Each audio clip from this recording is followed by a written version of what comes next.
નમસ્કાર, આપ જોઈ રહ્યા છો મારો અવાજ ન્યૂઝ। ચાણસ્મા ખાતે ગણપતિ વિસર્જન કરાય।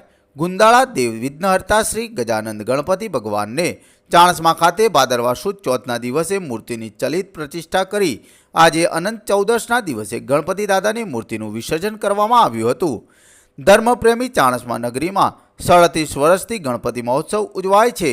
તે જ રીતે આ વર્ષે પણ ગણપતિ દાદાની વિશાળ મૂર્તિ લાવીને ગણપતિ ઉત્સવ ઉજવવામાં આવ્યો હતો। 10 દિવસ સુધી ગણપતિ દાદાની ભક્તિ કરવામાં આવી હતી। આરતીની અંદર દરરોજ હજારો ભક્તો આરતીનો લાભ લેતા હતા। સાથે સાથે દરરોજના પ્રસાદના દાતા પણ અહીંયા હતા। આજે અનંત ચૌદશના દિવસે શ્રી ગણપતિ દાદાની મૂર્તિનું વિસર્જન કરવામાં આવ્યું હતું। જે સમયે સમગ્ર ચાણસ્મા શહેરમાં રથયાત્રા નીકળી હતી। ચાણસ્મા નગરના વિવિધ વિસ્તારોમાં આ રથયાત્રા ફરી હતી અને ત્યારબાદ આમ તો દર વર્ષે ચાણસ્મા ગામ મધ્યમાં આવેલ તળાવમાં ગણપતિ દાદાની મૂર્તિનું વિસર્જન થતું હતું, પરંતુ આ વખતે અમુક શહેરોમાં વિસર્જન સમયે પાણીમાં ડૂબવાના બનાવ બનતા ગણપતિ યુવક મંડળ સમિતિએ સલામતીના પગલાં ખાતર ચાણસ્મા શહેર મધ્યમાં આવેલ તળાવમાં મૂર્તિનું વિસર્જન કરવાનું બંધ રાખીને ચાણસ્મા ખરવાડમાં પાણીનો હોજ બનાવીને ગણપતિ વિસર્જન કરવાનું નક્કી કરેલું। એ જ રીતે આજે ચાણસ્મા ખાતે ગણપતિની મૂર્તિનું વિસર્જન થયું હતું।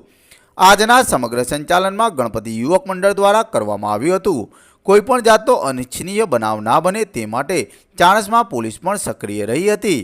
આજની ગણપતિ વિસર્જન યાત્રા અને ગણપતિ વિસર્જન શાંતિપૂર્ણ થયું હતું। રિપોર્ટર ચેતન શાહ, ચાણસ્મા।